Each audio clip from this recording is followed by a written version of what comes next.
Hello all you adorable fluff butts out there, Kitthesoulless here, and we're going to be talking about our channel's favorite drugged out, homophobic, racist feline. You see, about a year ago we had to deal with an individual who went by the name Tonic Wizard Cat, and until recently, we had a video up on her. One that should have been protected by fair use laws, but it seems that little Miss Tripping Balls doesn't care about the law. Go figure. So we'll just add fraud and false DMCAs to the list of things she's done wrong.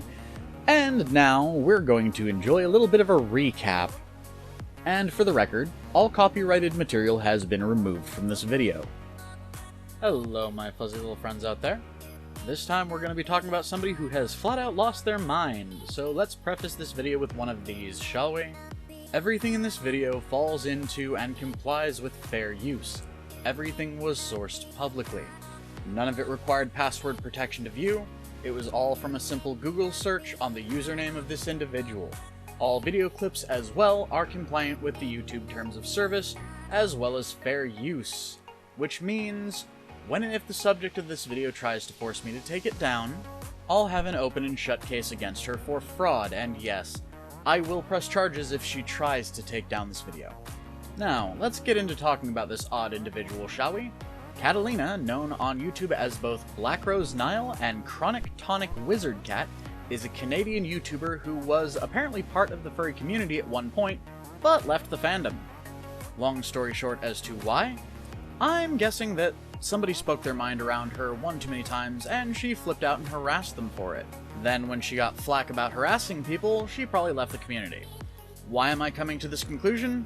Because that's pretty much what she did with me. That's right. She came in, spoke her mind on one of my Kiro videos, then decided it was okay to berate me, try and gatekeep YouTube, saying I don't belong here, and when she got blocked from the channel, well, she went on a tirade calling me things that I can't really repeat here on YouTube.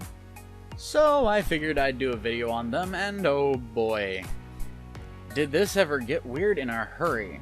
When I googled their username, within 2 minutes I had their state and county, legal name, and, well, I'd suggest she learn how to protect herself online if she's going to be doing this to people on a regular basis. Which I should probably point out, she has a history of doing.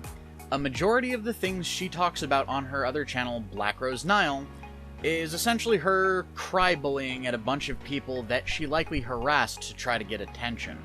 So, let's go through all the things she's actually done, starting with the comments that she left on my channel. It literally started when she said that she didn't think Kira was innocent, which, fair enough. Everyone is entitled to their own opinion. Then when I responded, saying as much, she decided to start berating me, and decided it was okay to attack me on a personal level, saying I didn't belong on YouTube, or rather, any public platform. I decided to give her a warning, then when she continued her tantrum, I blocked her. Normally, this is where it would stop. This is how it would end. But she decided that she'd hop on another account and continue. This time spamming across my channel and across several videos about how I was triggered or how I deleted her message and how she did nothing wrong, all while calling me, well, you can see it on screen. I'm not really allowed to say that sort of thing here on YouTube. At this point, I'd like to note that she has a habit of doing this as well. She seems to actually have a fairly strong anti-LGBT vibe to her, since she thinks it's okay to sling homophobic slurs so freely. Next up, she decided to seek out, berate, and generally be a racist cunt to one of our younger viewers, Hide, based on the color of his skin and how he speaks. So that's homophobic and racist. Let's continue, shall we? Because there is a lot more. On top of these, one could say that this person is kinda encouraging the use of drugs to her viewers, since she's made several videos where she's tripped balls on shrooms, or got stoned far beyond the scope of medicinal use, and then recorded the trip for the sake of views. So, homophobic, racist, and a druggy. Triple threat! Nice. You'd think that this is where it would stop, but no, trust me, there's more. Next up on the list would be the fact that she's transphobic as well, stating in one of her videos that anyone who is trans has a disease and needs psychological help instead of being allowed to express themselves freely. Now, I won't say I agree fully with a lot of the things I've seen from the trans community lately, But I fully support individuals who truly wish to express themselves however they wish, so long as their expression doesn't harm anyone else. In other words, you do you, boo, I'm not here to judge. So, final count. This individual is openly homophobic, blatantly racist, drugged out on a fairly regular basis, and transphobic to boot. That is a hell of a list. Now, this is originally where I was going to end the script. It really was, until the individual decided to try to run the typical crybully thing on me, saying I've been harassing her, that I've attacked her, and that I'm a stalker. Which, to be entirely honest, amuses me, since in her spam rants to me, her favorite line was, "If you can't take criticism, you shouldn't post on a public forum." She has openly admitted to mass reporting me and says she's going to go to news outlets with a story of me stalking and harassing her, and even admitted to going to several law enforcement teams, including the FBI and the RCMP. So let's put something into perspective, shall we? Because I don't want to leave on a note that might make my viewers think I might be in any trouble. Let's start with the FBI, shall we? I have done nothing to stalk this woman. She has gone to great lengths to continue a conversation that I tried to walk away from, so I humored her and now she's upset that I googled her username. This does not constitute stalking. On top of this, the FBI has more to deal with, such as homegrown terrorist groups and civil unrest in this country.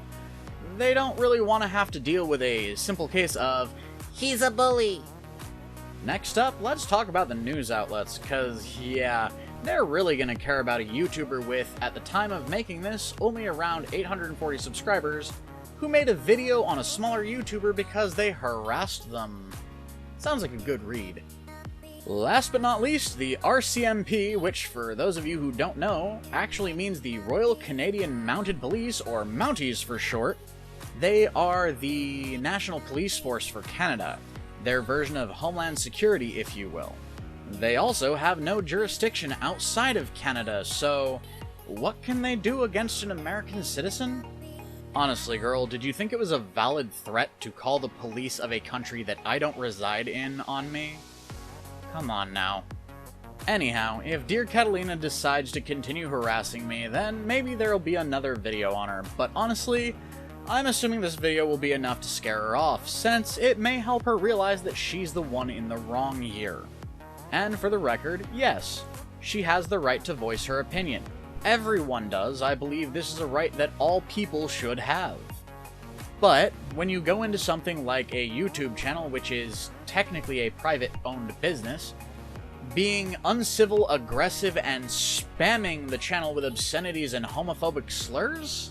Now, for a brick-and-mortar store, this would typically be where somebody throws you out of the store, but on a YouTube channel, this is where you typically lose the privilege to talk on that channel. But anyhow, that's all for this rant, so until next time, Fluffs, bye-bye!